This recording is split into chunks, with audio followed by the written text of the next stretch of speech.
So ito na nga guys, nagluto tayo ng masarap na ulam ngayon. Ito yung tira ko ng premitong galunggong mga ka-idol. Leftover ito, na isda. Sayang naman kung hindi na natin gawan ng paraan para maluto at magkaroon tayo ng ulam mga ka-idol. Natin yung papaya mga ka-idol.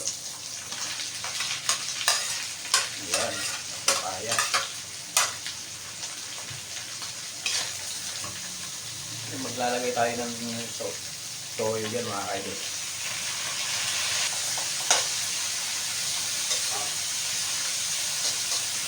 Sabaw mga ka-idol.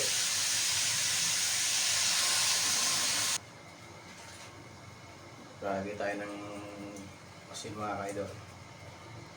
Lagay tayo ng bitchin mga ka-idol.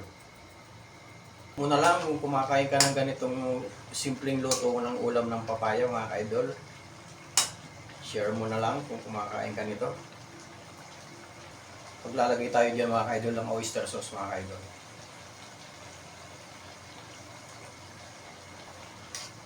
Ito yung mga simpleng ulam lang mga ka-idol na kayang-kaya lang sa budget mo, kaya mong lutuin.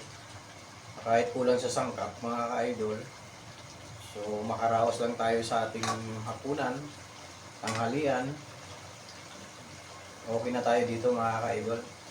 Dito mga ka-idol may ulam tayo.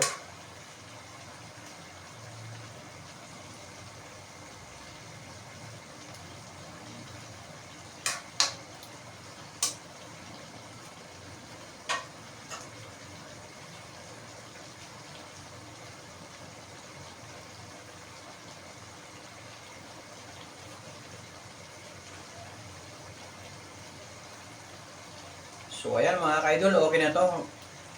Okay na to at may counting sabaw. Pwede na to at kailangan natin ng sabaw. Okay na, thank you for watching mga ka-idol. Ginisang papaya with oyster sauce mga ka-idol.